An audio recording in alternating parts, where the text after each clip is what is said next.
दोस्तों, आज हम एक ऐसे बिजनेस के बारे में बात करने वाले हैं जहां कबाड़ में पड़ा तांबा भी सोने जितना कीमती हो सकता है। जी हां, हम कॉपर स्क्रैप रिसाइकलिंग के इस कमाल के बिजनेस की हर परत को खोलकर देखेंगे। ये एक ऐसा फील्ड है जिसमें मुनाफा तो बहुत है, लेकिन सही जानकारी बहुत बहुत कम लोगों के पास है। देखिए, एक तरफ है आम कबाड़ स्क्रैप और दूसरी तरफ है वही स्क्रैप जो रिसाइकलिंग के बाद एकदम शुद्ध कॉपर बन गया है। इन दोनों की कीमत में जमीन आसमान का फर्क हो सकता है और यही फर्क इस बिजनेस की मुनाफे की कहानी लिखता है। ज्यादातर लोग यही समझते हैं कि कबाड़ में पड़े इस कॉपर की कीमत क्या ही होगी, शायद 50-100 रुपए किलो। और सच कहूं तो यही सबसे बड़ी गलतफहमी है, क्योंकि असलियत तो यह है कि जब इसी स्क्रैप को सही तरीके से रिसाइकिल किया जाता है तो इसकी कीमत सीधे 750 से 900 रुपए प्रति किलो तक पहुंच जाती है। सोचिए, लगभग 10 गुना का उछाल। लेकिन एक मिनट रुकिए, ये जितना सुनने में आसान लग रहा है उतना है नहीं, क्योंकि एक कहावत बिल्कुल फिट बैठती है: अधूरी जानकारी, गलत मशीनरी और गलत रेट इस सुनहरे मौके को एक बहुत बड़े नुकसान में भी बदल सकते हैं। इसीलिए आज हम सब कुछ ठीक से समझेंगे ताकि कोई चूक ना हो। तो चलिए फटाफट देखते हैं कि आज हम क्या क्या जानने वाले हैं। सबसे पहले इस बिजनेस में छुपे असली मौके को समझेंगे, फिर देखेंगे कि कच्चा माल और मशीनें कहां से और कितने की मिलेंगी।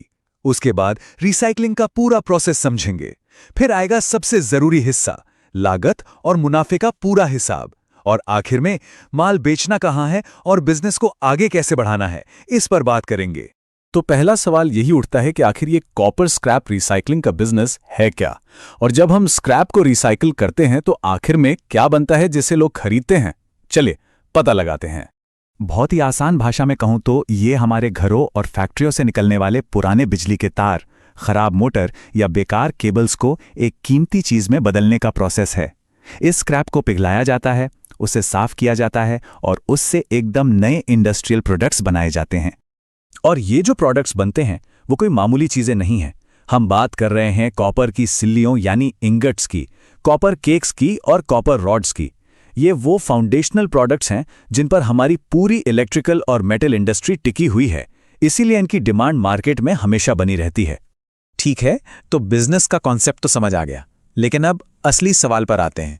इस काम को शुरू करने के लिए कच्चा माल यानी स्क्रैप कहां से आएगा और मशीनें खरीदने में पैसा कितना लगेगा।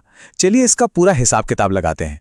इस बिजनेस का पहला नियम, हर कॉपर स्क्रैप एक ही रेट का नहीं होता। जैसा कि आप देख सकते हैं, ब्राइट कॉपर जो कि सबसे अच्छी क्वालिटी का होता है वो 700 से 750 रुपए किलो तक जाता है।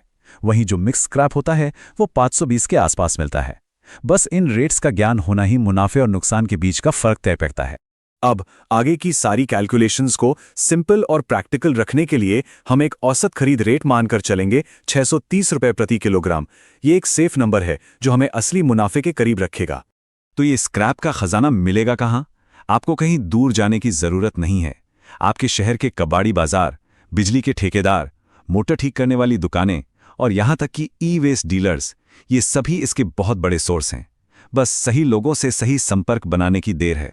अब बात करते हैं उन मशीनों की जो इस स्क्रैप को असल में सोने जैसी चीज में बदलेंगी। आपको मुख्य रूप से एक 500 किलो की फर्नेस यानी भट्ठी चाहिए होगी, पिघले हुए कॉपर को रखने के लिए क्रूसिबल और उसे आकार देने के लिए मोल्ड्स यानी सांचे, और हां, स्क्रैप को काटने के लिए एक कटर भी। इन सब का जो मोटा मोटा खर्चा है वो आपके सामने है। तो अगर हम इन सभी जरूरी मशीनों की लागत को जोड़ दें तो लगभग 5.5 से 6.5 लाख रुपए का एक बार का इन्वेस्टमेंट लगता है। आप कह सकते हैं कि ये इस बिजनेस की नींव रखने की लागत है। चलिए अब फैक्ट्री के अंदर चलते हैं और उस प्रोसेस को देखते हैं जो कबाड़ को कीमती कॉपर में बदल देता है। स्क्रैप से लेकर तैयार माल बनने तक का पूरा सफर, स्टेप बाय स्टेप। ये पूरी प्रक्रिया 6 आसान स्टेप्स में होती है। सबसे पहले स्क्रैप में से प्लास्टिक और लोहे जैसी फालतू चीजें छांटकर अलग की जाती हैं। फिर उसे छोटे छोटे टुकड़ों में काटा जाता है ताकि वो भट्टी में आसानी से पिघल सके। इसके बाद उसे 1085 डिग्री सेल्सियस की जबरदस्त गर्मी में एक खास पाउडर, जिसे फ्लक्स कहते हैं, उसके साथ पिघलाया जाता है। पिघलने के बाद जो भी गंदगी यानी स्लैग ऊपर तैरने लगती है उसे हटा दिया जाता है। फिर इस शुद्ध पिघले हुए कॉपर को सांचों में डालकर आकार दिया जाता है और बस आखिर में इसे ठंडा करके पैक कर दिया जाता है और आपका कीमती प्रोडक्ट तैयार है। और अब आते हैं उस हिस्से पर जिसका हम सबको इंतजार रहता है, पैसा। लागत कितनी आएगी और मुनाफा कितना होगा। चलिए इस बिजनेस का पूरा फाइनेंशियल हिसाब किताब देखते हैं। मुनाफा कैलकुलेट करने से पहले एक बहुत जरूरी बात समझनी होगी, रिकवरी रेट। देखिए, जब आप 1000 किलो स्क्रैप पिघलाते हैं तो उसमें मौजूद गंदगी और नमी जल जाती है। इससे करीब 7% वजन कम हो जाता है। मतलब 1000 किलो स्क्रैप से आपको बेचने के लिए करीब 930 किलो शुद्ध कॉपर ही मिलेगा। ये नंबर याद रखना बहुत जरूरी है। तो अब देखते हैं कि पैसा बनता कैसे है। मान लीजिए हमने वो 930 किलो तैयार कॉपर 800 रुपये प्रति किलो के औसत रेट पर बेचा, तो हमारी कुल सेल हुई 7,44,000 रुपये। अब इसमें से खर्चे घटाते हैं।